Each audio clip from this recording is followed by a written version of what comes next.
Commander Vexthal of the Dominion fleet considered himself something of an artist.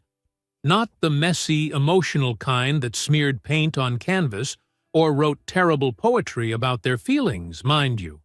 No, Vexthal was an artist of conquest, a virtuoso of subjugation, and today he was about to conduct his masterpiece. The human colony ship Wayward Sun drifted through the Kepler Nebula, blissfully unaware that it had just sailed into the galaxy's most elegant trap. Vexthal's 3 Dominion cruisers hung in perfect formation, cloaked and waiting like predators around a watering hole. The commander's scaled fingers drummed against his command throne as he reviewed his tactical display one final time. "Sir," his tactical officer, a nervous creature named Plix, chittered from his station. "The human vessel shows no signs of detecting our presence. Shall we proceed with the operation?" Vexthal's mandibles clicked in what passed for a smile among his species. "Patience, Plix. Art cannot be rushed." He gestured at the holographic display showing the human ship's internal layout. "Observe the beauty of it. 632 adult humans aboard that vessel. But do you know what makes this conquest inevitable? Superior firepower, sir." "Boring. Try again." "Advanced tactical positioning?" Vexthal's eye stalks swiveled to fix his subordinate with a withering stare. "Think, you evolutionary dead end. What is the one weakness every species in this sector shares? The one fatal flaw that transforms warriors into whimpering prey?" Plix's throat sac quivered with uncertainty. "Their attachment to offspring, sir." "Exactly." Vexthal rose from his throne, spreading his forearms wide in theatrical triumph. 108 human cubs aboard that vessel, Plix. 108 precious, helpless little creatures that their adult counterparts will sacrifice everything to protect. The commander had spent considerable time studying human behavioral patterns. Their psychological profiles made for fascinating reading, if you enjoyed that sort of thing. Humans, it seemed, possessed an almost pathological need to shield their young from harm. They would charge into certain death, abandon all tactical advantage, surrender unconditionally, all to prevent their precious cubs from experiencing so much as a scraped knee. It was almost touching, really. Also, completely exploitable. "Decloak the fleet," Vexthal commanded, settling back into his throne with the satisfaction of a chess master calling checkmate. "Let's give our guests a proper welcome." The 3 Dominion cruisers shimmered into visibility around the human vessel like nightmares materializing from thin air. Each ship stretched nearly 2 kilometers from bow to stern, bristling with enough firepower to glass a small moon. The Wayward Sun, by comparison, looked about as threatening as a soap bubble in a hurricane. Vexthal opened a communication channel to the human ship, his universal translator converting his words into their primitive language. "Human vessel, this is Commander Vexthal of the Dominion fleet. You are surrounded and outgunned. Prepare to be boarded." The response came quicker than expected. A woman's voice, steady, but carrying just the right hint of fear. "This is Captain Cora Blackstone of the Wayward Sun. We're a civilian transport carrying families. We pose no threat to your forces." "Oh, Captain Blackstone," Vexthal practically purred, "I'm counting on that." The boarding operation proceeded with textbook precision. Dominion shock troops swarmed through the Wayward Sun's corridors, their heavy boots clanging against the deck plating. The humans offered no resistance, just as Vexthal had predicted. They huddled in groups, wide-eyed and terrified, while his soldiers efficiently catalogued their numbers. But it was the children who truly made the commander's plan sing. Human cubs, as it turned out, came in various sizes and configurations. Some barely reached knee height, tottering around on uncertain legs while making incomprehensible noises. Others stood nearly as tall as adults, but possessed that unmistakable awkwardness that marked them as juveniles. All of them, however, shared one crucial characteristic. They were absolutely precious to their adult counterparts. Vexithal watched through his tactical display as his soldiers herded the human cubs into specially designed containment pods. The adults pressed forward, reaching through the energy barriers, calling out reassurances that everything would be fine. Their desperation was palpable, delicious, and completely predictable. "Sir," Plix reported, "all human offspring have been secured in Holding Bay 6. The adults are, well, they appear to be in considerable distress." "Excellent!" Vexthal studied the tactical feed from the holding bay. The human cubs sat in neat rows behind their energy barriers, looking around with what appeared to be curiosity rather than fear. Interesting. Perhaps human young were simply too primitive to understand their situation. One particularly small cub, a female with dark hair tied in something humans called pigtails, seemed to be examining the energy barrier with unusual interest. She poked at it experimentally, then turned to whisper something to the cub beside her. Vexithal dismissed it as typical juvenile behavior. Captain Blackstone's voice crackled over the comm again. "Commander, our children are frightened. Surely there's no need to—" "Oh, but there is every need, Captain," Vexthal interrupted smoothly. "You see, I've made quite a study of human psychology. Your species' obsession with protecting its young is well documented. Rather touching, actually, in a primitive sort of way." He paused, savoring the moment. This was always his favorite part. "Here's how this will proceed," he continued. "You have 1 standard galactic hour to surrender your vessel and all personnel, unconditionally. During this time, your cubs will remain safely contained in our holding bay. They will not be harmed, provided you cooperate fully. And if we refuse?" Vexthal's mandibles clicked with amusement. "Oh, Captain, we both know you won't refuse. No human parent has ever chosen warfare over the safety of their precious offspring. It's simply not in your nature." The comm channel went silent. Through the tactical display, Vexithal could see Captain Blackstone standing on her bridge, surrounded by her crew. They were talking in hushed, urgent tones, exactly as his psychological profiles predicted they would. Fear, desperation, the crushing weight of impossible choices. It was all so beautifully orchestrated. In Holding Bay 6, the human cubs continued their whispered conversations. The small female with the pigtails seemed to be drawing something in the condensation on the energy barrier. Probably some primitive artistic expression, a coping mechanism for her underdeveloped mind. Vexthal settled back to wait. The humans would need time to process their situation, to accept the inevitability of surrender. They always did. He'd used this exact strategy on the Rigelians, the Cetacean Collective, the crystal beings of Proxima 7. Every species crumbled when their young were threatened. "Sir," Plix ventured, "what if the humans attempt some kind of rescue operation?" The commander's laughter echoed through the bridge. "With what? That obsolete transport vessel?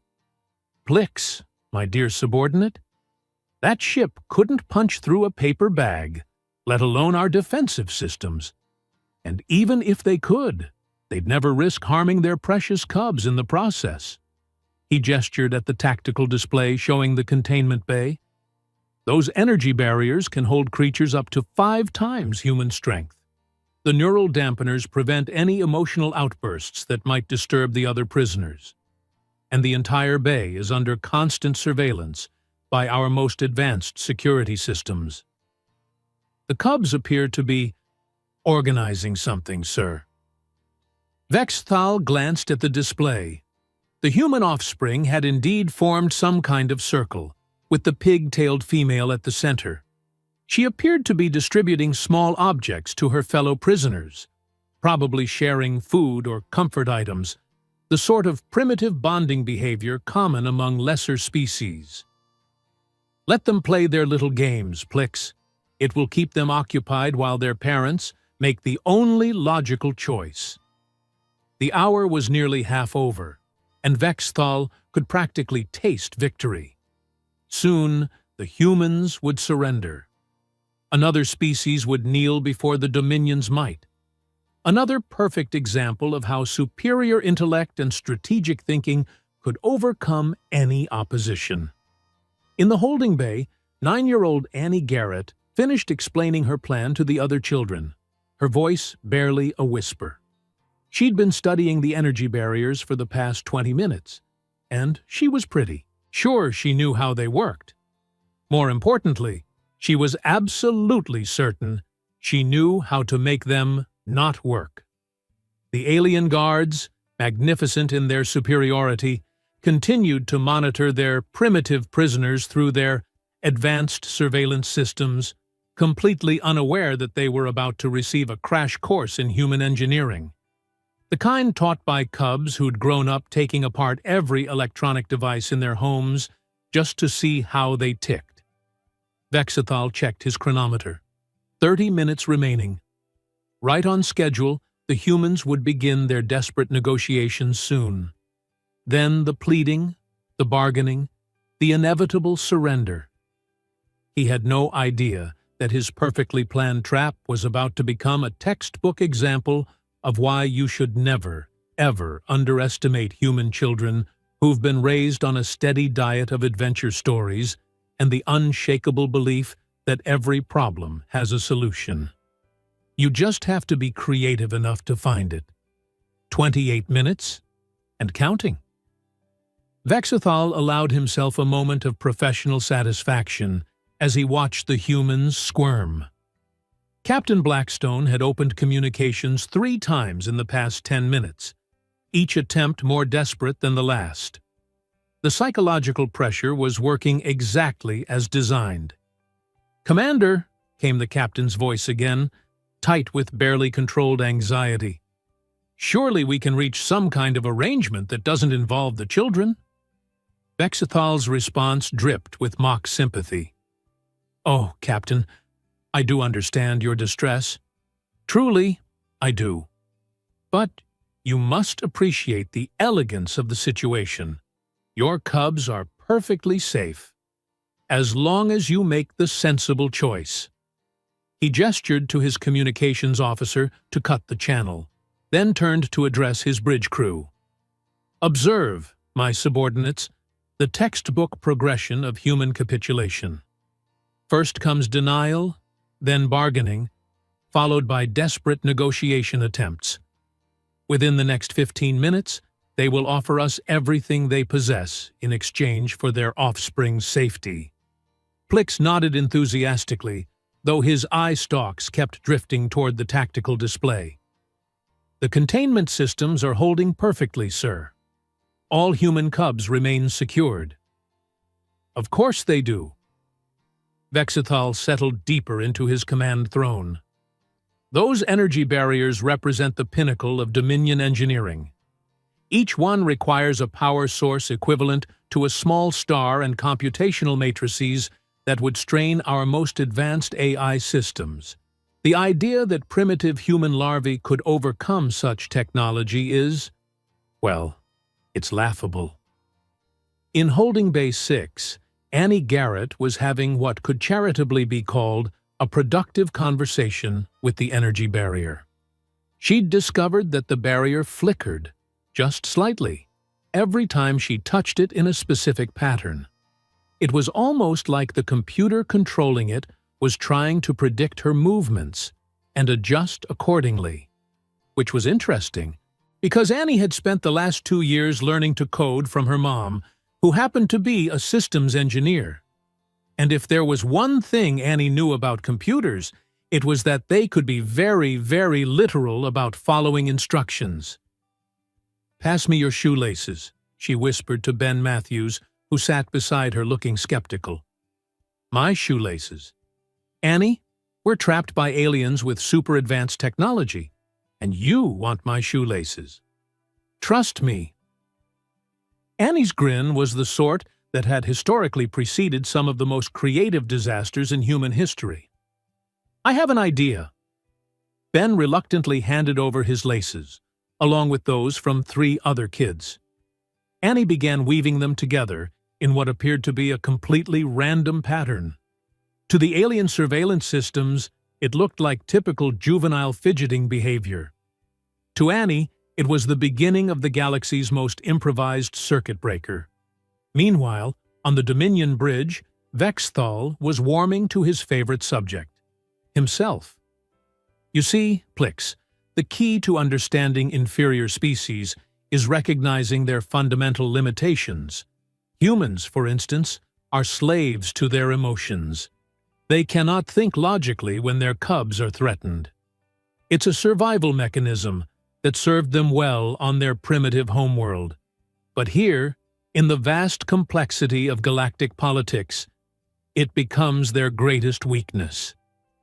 He pulled up a holographic display showing his previous conquests. The Rigelians surrendered in 43 minutes when we captured their spawning pools.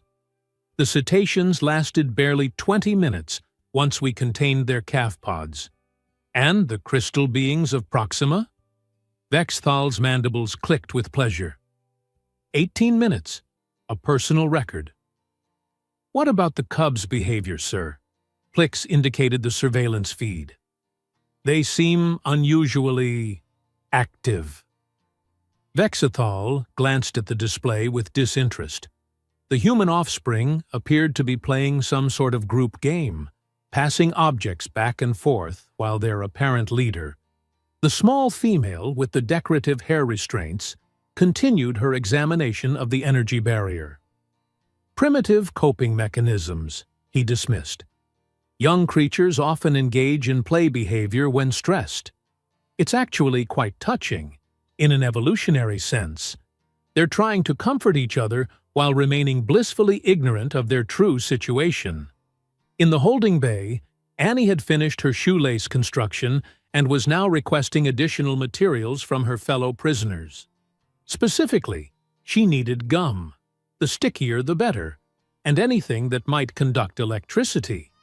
Preferably something the aliens wouldn't immediately recognize as dangerous. 10-year-old Ben Matthews produced a retainer that gleamed with metallic components. 12-year-old Zoe Park offered up her digital watch, along with what appeared to be a small collection of electronic components she'd been carrying in her pockets. "Why do you have circuit boards in your pockets?" Ben asked. Zoe shrugged. "My dad's an engineer. I like taking things apart to see how they work." "Perfect." Annie's smile grew wider. "Because I think I know how this works. And more importantly, I think I know how to make it not work." The beauty of Annie's plan lay in its complete disregard for conventional thinking. The energy barriers were designed to contain creatures that might use brute force, advanced weaponry, or sophisticated technological attacks. They were not designed to handle a 9-year-old who'd spent her entire life surrounded by human engineering philosophy. If something's broken, you fix it. If something's not broken, you take it apart to see how it works. And if something's trying to keep you somewhere you don't want to be, you find the off switch, even if you have to build the off switch yourself. 15 minutes remaining, Vexthal announced to his bridge crew. "I estimate Captain Blackstone will attempt to contact us again in approximately 3 minutes, offering to surrender specific crew members in exchange for the Cub's release. When that fails, she'll offer her ship's cargo, followed by the vessel itself." Right on cue, the communication system chimed. "Commander, this is Captain Blackstone. I'm prepared to discuss terms." "Ah, right on schedule," Vexithal accepted the transmission with theatrical flair. I'm listening, Captain. We'll give you our cargo manifest. Medical supplies, manufacturing equipment, rare earth elements. Surely that's worth more than a bunch of frightened children? Touching, but predictable. Vexthal's voice carried the condescending tone of a professor, addressing a particularly slow student. Captain, your cargo is already mine by right of conquest. What you're really asking is whether I'm willing to complicate my day by dealing with adult prisoners when I could simply have your unconditional surrender instead. The pause that followed was exactly the length Vexthal expected. Long enough for desperation to set in, but not long enough for the humans to formulate any kind of actual plan. What? What are your terms for surrender? Blackstone finally asked. Complete and unconditional. Your ship, your crew, your cargo, and your cooperation in establishing Dominion control over this sector. In exchange, your cubs will be returned unharmed, and your people will be relocated to appropriate labor facilities. Labor facilities? Well, yes. Did you think this was some sort of prisoner exchange? Captain, your species has just encountered a superior civilization. The natural order of things demands that you assume your proper place in the hierarchy. In the holding bay, Annie had assembled what could generously be called a device and uncharitably be called a bunch of junk held together with gum and hope. She'd woven the shoelaces into a pattern that created multiple connection points, used the gum to attach Zoe's circuit components at strategic intervals, and positioned Ben's retainer to act as both a conductor and a reflective surface. The whole thing looked like something a craft class might produce after a particularly unsuccessful session on recycling and creativity. It was also about to cause a cascade failure in some of the most advanced containment technology in the known galaxy. The beauty of superior planning, Vexithal continued his lecture to Captain Blackstone, is that it accounts for all variables. Your emotional attachment to your offspring, your species' tendency toward irrational heroism, even your probable attempts at technological solutions, all of it has been anticipated and countered. Annie pressed her improvised device against the energy barrier at precisely the point where the field fluctuations were strongest. The barrier flickered, sparked once, and then stabilized for about 3 seconds. Then Ben's retainer, positioned to catch and redirect the field's own energy feedback, created what any competent engineer would recognize as a recursive loop in the containment system's logic circuits. The computer controlling the barrier tried to compensate, which triggered another feedback loop, which caused the system to try to compensate for the compensation, which, well, the technical term for what happened next was catastrophic cascade failure. The practical term was the cage door just exploded. "Sir," Plix's voice cracked with panic, "we're reading massive energy fluctuations in holding bay 6. Vexithal's attention snapped to the surveillance feed, just in time to see every energy barrier in the bay flicker once, twice, and then disappear entirely in a shower of sparks and what appeared to be very expensive smoke. The human cubs stood up, brushed themselves off, and began walking toward the exit with the casual confidence of tourists who'd just finished a particularly interesting museum exhibit. What? How? That's impossible. Vexthal sputtered. Those barriers can withstand assault from heavy weapons. They're controlled by quantum-encrypted systems. They require specialized tools and advanced knowledge of hyperdimensional mathematics to disable. On the surveillance feed, 9-year-old Annie Garrett picked up her makeshift device, examined it critically, and then handed it to Ben Matthews with what appeared to be detailed instructions on its operation. "Sir," Plix whispered, his voice barely audible above the alarms now blaring throughout the ship, "I don't think the human cubs are quite what we expected." Commander Vexthal, master strategist and student of inferior species, stared at his tactical display as 108 human children proceeded to demonstrate that sometimes the most dangerous creatures in the universe are the ones who haven't yet learned what's supposed to be impossible, and who, when faced with a locked door, simply assume they haven't found the right key yet. If there was a precise moment when Commander Vexithal's carefully orchestrated plan began its spectacular transformation into a masterclass in humiliation, it would be the instant Annie Garrett looked directly at the surveillance camera, grinned, and gave it a cheerful wave. The wave of a child who had just systematically dismantled technology that had taken the Dominion's finest engineers decades to perfect, using what appeared to be pocket lint and applied creativity. "Alert! Alert!" the ship's computer announced in the calm, measured tones that somehow made everything sound worse. "Containment breach in Holding Bay 6.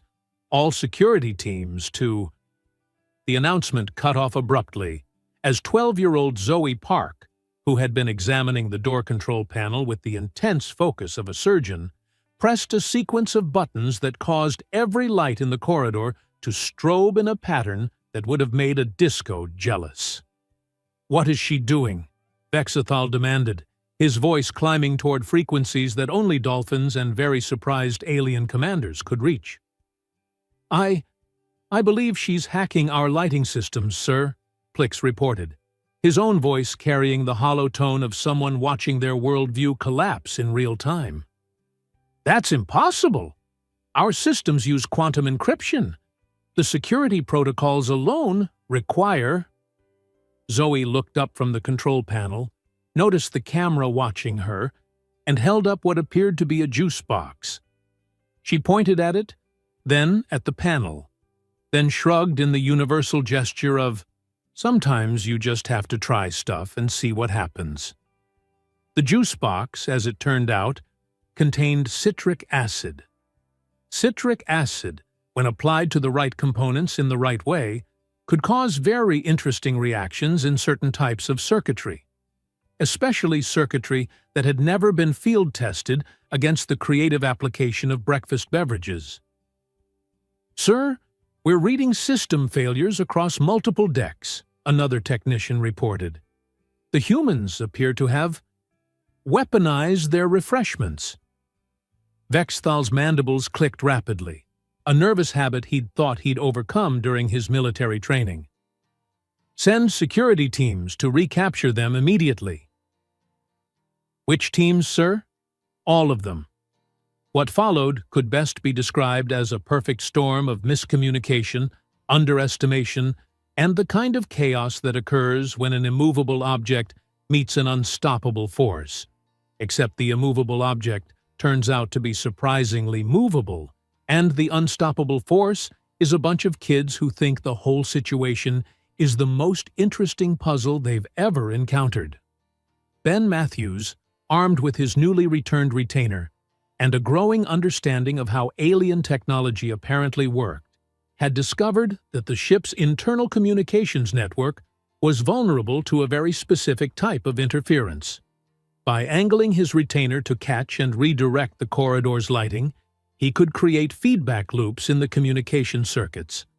The result was that every security alert sent to the Dominion soldiers came through as either incomprehensible static or what sounded like someone singing nursery rhymes at triple speed. Security Team Alpha, report to Holding Bay 6 to Mary, quite contrary. How does your garden grow? Command, please repeat your with silver bells and cockleshells and pretty maids all in a row. Meanwhile, Annie had made a discovery that would have impressed engineers and terrified military commanders across the galaxy. Alien ship design apparently assumed that intruders would use doors. Annie, having grown up in a universe where air ducts, maintenance shafts, and employees-only signs were merely suggestions, had located what appeared to be the ship's primary ventilation system.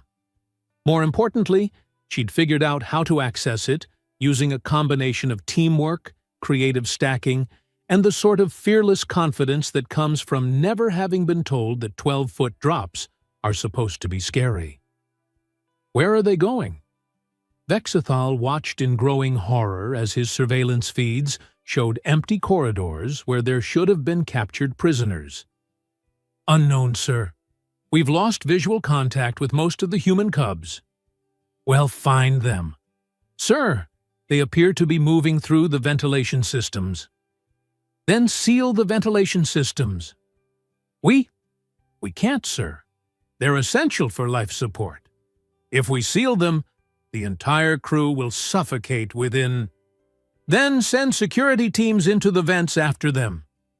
Plix turned to stare at his commander with the expression of someone who'd just been asked to explain quantum physics to a particularly slow houseplant. Sir, our security teams are somewhat larger than human cubs. The ventilation shafts are designed for maintenance access by small repair drones, not fully grown Dominion soldiers. The absurdity of the situation was beginning to dawn on everyone present. The most advanced military force in 3-star systems was being systematically outmaneuvered by opponents who probably still needed help reaching high shelves. In the ventilation shafts, Annie's voice echoed with the confidence of a general deploying troops. Ben, take the eastern branch toward what looks like the engine room. Zoe, head north to those big glowy things that are probably important. Everyone else, follow the main shaft toward the bridge. How do you know where everything is? Ben's voice carried a note of admiration. Same way you figure out any building. The important stuff is always in the middle or at the top. The dangerous stuff makes noise and gets hot, and the people in charge put themselves as far away from the actual work as possible. Zoe's voice drifted back through the ductwork. Also, they labeled everything in about 6 different languages, including ours. This particular observation would have been more unsettling to Commander Vexthal if he'd been able to hear it.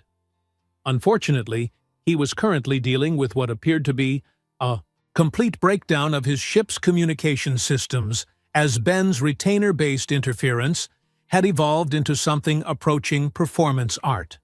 Every speaker on the ship was now broadcasting what sounded like a combination of alien death metal and someone reading a grocery list backwards in ancient Latin. Sir, the human adults are requesting permission to come aboard and retrieve their children, Plix reported. Absolutely not. We are not negotiating with... Vexthal's response was interrupted by the ship's lights dimming, brightening, and then beginning to flash in what appeared to be Morse code. What's happening to the lights? Unknown, sir. The engineering crew reports that someone has jury-rigged the main power distribution network to, and I quote, do something really weird with juice boxes and hair elastics. In the engineering section, Zoe Park was having the time of her life. Alien technology, as it turned out, was really just very fancy versions of the same basic principles she'd been playing with since she was old enough to take apart her first electronic toy.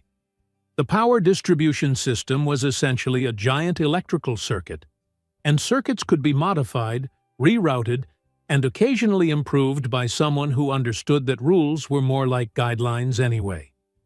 The Morse code message she was sending through the ship's lighting system was simple, direct, and addressed to anyone who might be watching. Hi, Mom. We're fine. These aliens are not very good at this. On the bridge of the Wayward Sun, Captain Cora Blackstone read the message and allowed herself a moment of fierce pride before turning to her communications officer. Send a response. Tell them to keep the aliens busy for another 10 minutes. 10 minutes, Captain. Blackstone's smile was the sort that had historically preceded some of humanity's more creative military solutions. We need time to drop our disguise and warm up the real weapons systems. Back on the Dominion flagship, Vexithal was discovering that his perfect trap had one small design flaw. He'd assumed his prisoners would stay in their cage. "Sir, we're detecting unusual activity in the navigation systems." "What kind of unusual activity?" "Someone appears to be playing games with our autopilot." In the navigation control room, Ben Matthews was indeed playing games. Specifically, he'd discovered that the ship's navigation computer was really just a very large, very complicated version of the puzzle games he'd been solving since he was 6 years old. The trick was recognizing that every system had patterns, and patterns could be understood, modified, and occasionally turned into something much more entertaining than their designers had intended. The ship's autopilot was now plotting a course that, when viewed from above, would spell out, "Help us, we're being held by very silly aliens," in a trajectory visible from 3 star systems away. "Cancel that course immediately." Vexithal commanded.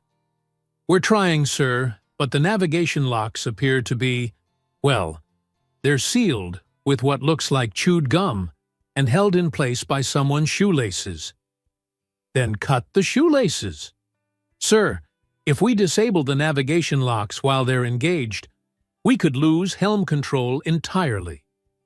Vexithal stared at his tactical display, watching as his mighty war fleet slowly began turning in a pattern that would soon announce his humiliation to anyone with a basic telescope. His perfect plan was collapsing around him, systematically dismantled by opponents who hadn't even hit puberty yet. And somewhere in the back of his mind, a small voice was beginning to whisper that maybe, just maybe, he'd made a fundamental error in his assessment of human cubs. The voice got considerably louder when every screen on the bridge suddenly displayed a crudely drawn picture of a smiling stick figure with the caption, "Having fun yet?" Annie Garrett had found the main computer core. The main computer core of a Dominion flagship was, according to technical specifications, an impregnable fortress of crystalline matrices and quantum processors, protected by security protocols that could theoretically withstand assault from the most advanced artificial intelligences in known space. What those specifications had failed to account for was 9-year-old Annie Garrett, standing in front of the central console with a juice box in one hand, a handful of gum in the other, and the absolute conviction that every computer system was basically just a really complicated puzzle waiting to be solved. "Hello, computer," Annie said cheerfully to the towering wall of blinking lights. "Let's be friends." On the bridge, Commander Vexithal watched his tactical displays flicker and dance as his ship's central intelligence began receiving inputs that no Dominion engineer had ever imagined possible. Every screen now showed a different childish drawing. Stick figures holding hands, smiling suns with faces, and what appeared to be a crayon portrait of a very sad alien with too many arms. "Sir," Plix whispered, his voice carrying the hollow tone of someone watching the impossible become routine, "the human cub has achieved administrative access to our primary systems." That's not possible. The security protocols alone require quantum-level encryption keys that take our most advanced computer cycles to generate. Annie's voice echoed through the ship's communication system, having apparently figured out how to route herself through every speaker simultaneously. "Hi, Mr. Alien Commander. Your computer is really neat, but it's super worried about following all these complicated rules. I told it that rules are more like suggestions, and now it's much happier." The main display shifted to show the ship's system status, but instead of the usual technical readouts, everything was now represented by smiley faces. Green smiley faces meant working good. Yellow ones meant working okay, but could be better. And red frowning faces meant, oh, this is broken. There were a lot of red frowning faces. "The humans are systematically destroying our infrastructure using I can't even classify what they're using, reported the chief engineer, his voice breaking on the last word. Repair it! Sir, we can't repair systems that have been modified with organic adhesives, and is that a sock? They've integrated clothing into our power distribution network. In the engine room, Ben Matthews had indeed discovered that his sock, when properly positioned, could serve as an excellent insulator for rerouting power conduits. He'd spent the last 10 minutes turning the ship's engine efficiency into what could charitably be called an adventure in creative energy management. The engines weren't broken, exactly. They were just confused. Instead of providing steady, predictable power, they were now operating according to what Ben had decided was a much more interesting pattern. Full power for 30 seconds, quarter power for 15 seconds, followed by a brief period where they played what sounded suspiciously like the theme song from an ancient Earth children's show. Sir, our engines are singing, reported the engine room supervisor. Engines don't sing. These ones do, sir. Also, they appear to be spelling out messages in their power fluctuations. The message, when decoded, read, "Your attention, please. This ship has been temporarily borrowed by the Junior Engineering Society of Wayward Sun Elementary. Please stand by for further awesome." Meanwhile, Captain Blackstone was having the sort of conversation that military officers dream about. All weapon systems online, Captain. Shields at maximum. The children have been quite thorough in their disruption of the enemy vessels. Disruption! Her tactical officer's grin was visible even through his helmet. Ma'am, according to our scans, the lead Dominion ship is currently broadcasting surrender requests on 17 different frequencies, flying in a pattern that spells help in 3 languages, and appears to be playing music through its engine harmonics. Blackstone activated the ship's external communication array. Attention Dominion vessels. This is Captain Cora Blackstone of the Earth Defense Force vessel Wayward Sun. You are ordered to stand down immediately and prepare to be boarded. The response came from Vexthal himself, his voice cracking with desperation.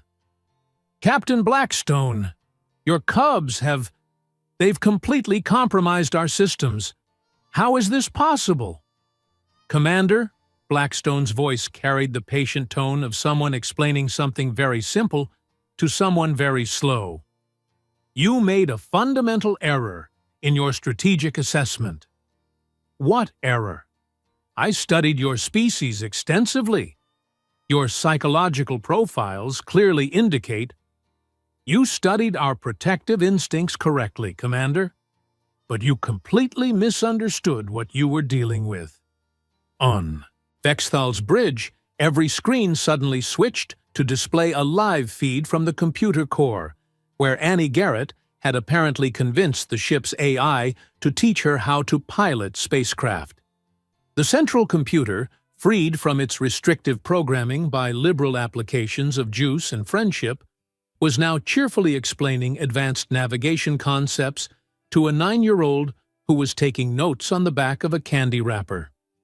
You see, Commander, Blackstone continued, these aren't helpless cubs that we shelter from the universe.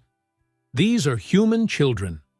We don't just protect them, we raise them to be resourceful, independent, creative problem solvers who believe that every challenge has a solution. In the ventilation system, Zoe Park had reached what appeared to be the ship's primary communication hub, and was having a wonderful time introducing Dominion technology to the concept of rapid unscheduled disassembly.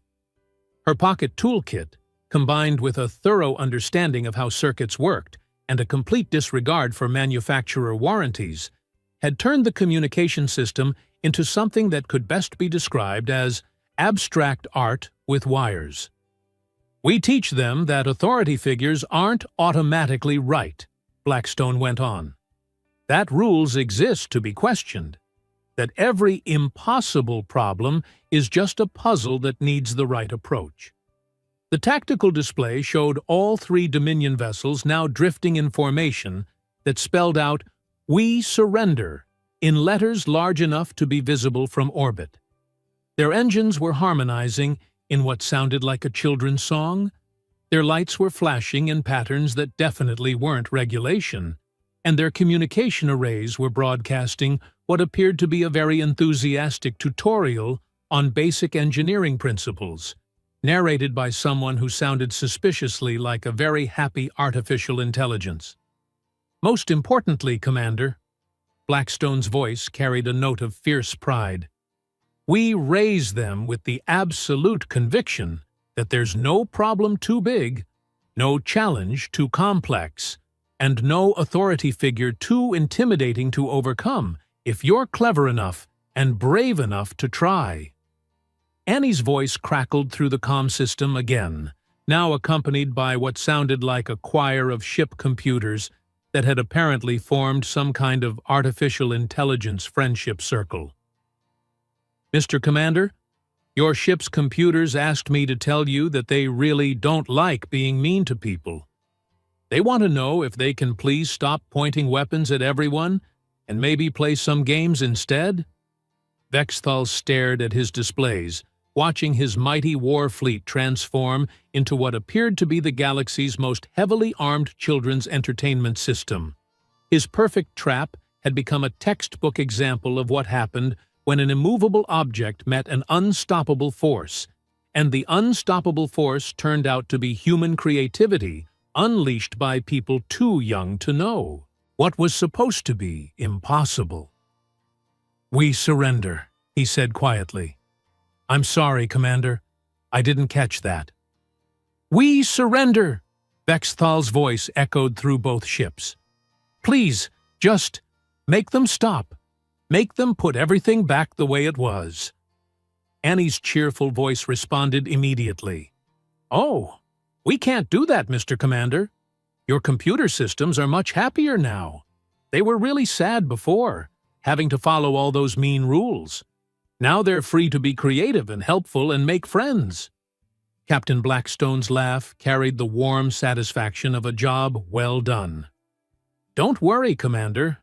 We'll take good care of your ships, and I'm sure our children will be happy to teach your crew some basic principles about why you should never, ever try to cage something that was born to be free." The final image on Vexthal's screens was a group photo. 108 human children gathered around what appeared to be several very happy alien artificial intelligences, all of them smiling and waving at the camera. The caption read, "Thanks for the adventure. Next time, maybe just ask nicely." Vexthal's report to the Dominion High Command would indeed be the shortest military briefing in galactic history. Do not engage human cubs. Repeat, do not engage human cubs. The cage broke. The door never had a chance.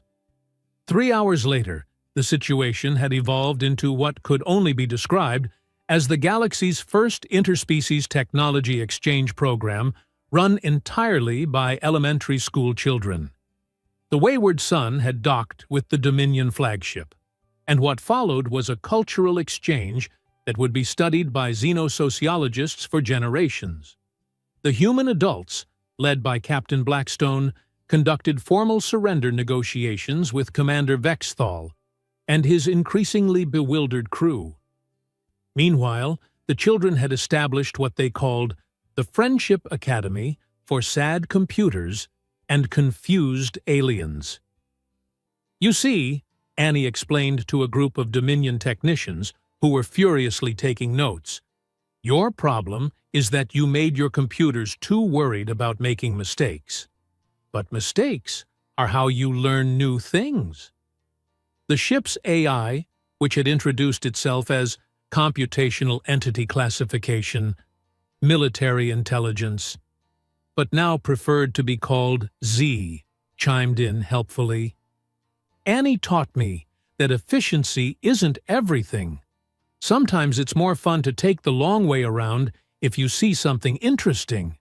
Ben Matthews had set up what he called engineering story time in the main conference room, where he was explaining to a rapt audience of alien engineers how human technology worked on the principle of try stuff and see what happens. His latest demonstration involved using a paperclip, some string, and what appeared to be alien equivalent of duct tape to create a device that could allegedly predict weather patterns. But that violates 17 fundamental principles of atmospheric science, protested one of the engineers. Does it work? Ben asked. The engineer consulted his instruments. Well, yes, actually. It's remarkably accurate. Then maybe the principles need updating. Zoe Park had discovered that Dominion computers were absolutely fascinated by human music and had spent the last hour teaching them to compose symphonies.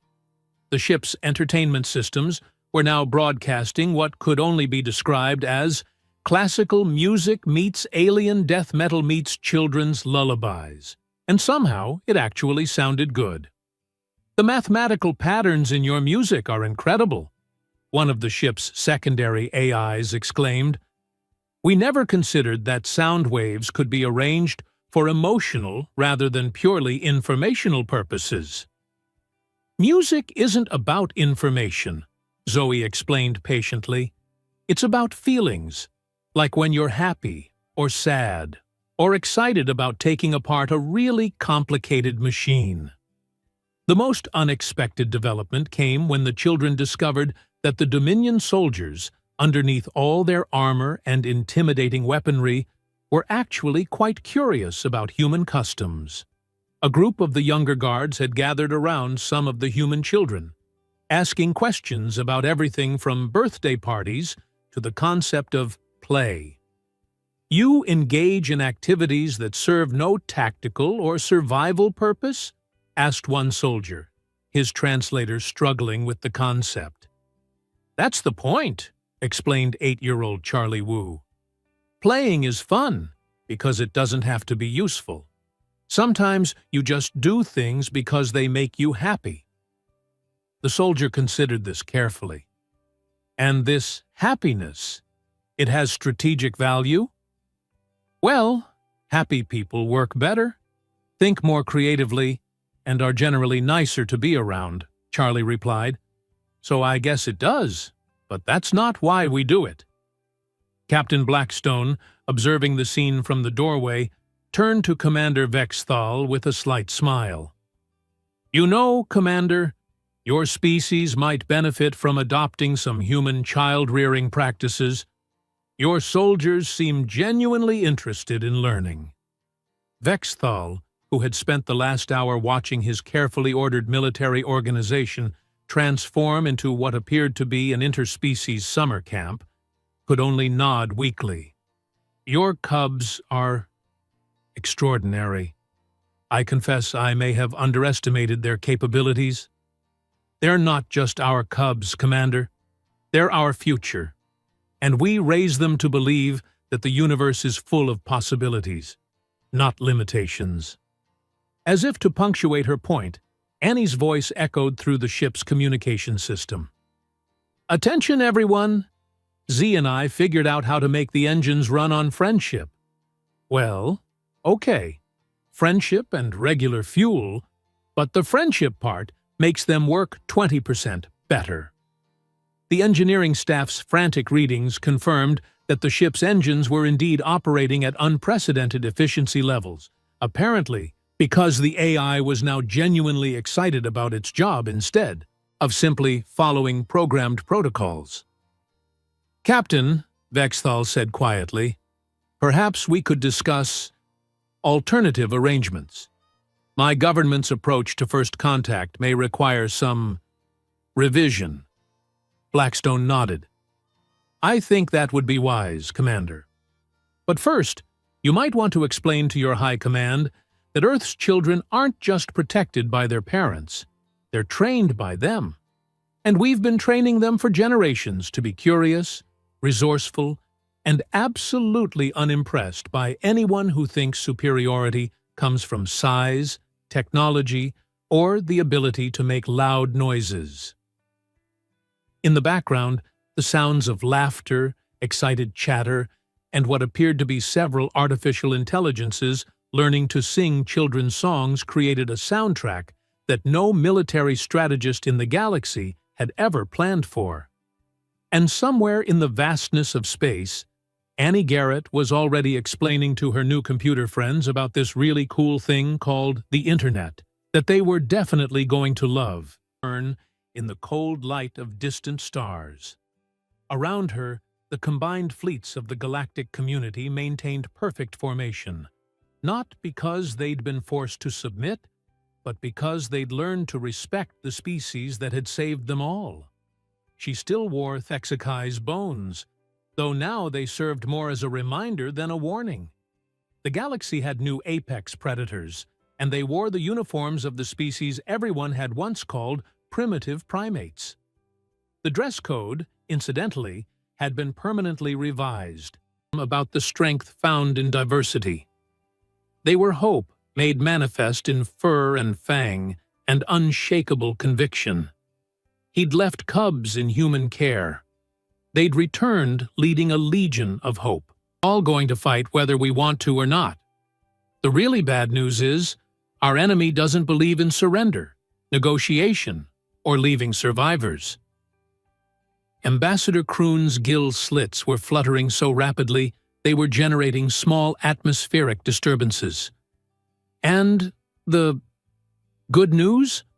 Kat's smile widened, and for the first time since this whole diplomatic nightmare began, it looked genuinely warm instead of terrifying. The good news, Ambassador, is that they're about to learn why you should never underestimate a species that considers asymmetric warfare and impossible odds to be recreational activities. She gathered her materials and headed toward the exit. Briefing starts in 1 hour. Conference Room Alpha. Bring coffee. It's going to be a long war. The chamber remained silent until the massive doors sealed behind her, and then every delegate began talking at once. Outside, walking toward what was definitely not going to be her last difficult conversation of the day, Commander Kat Wolf allowed herself a small, satisfied smile. Humans were officially part of the galactic community now. Time to show the universe what that really meant.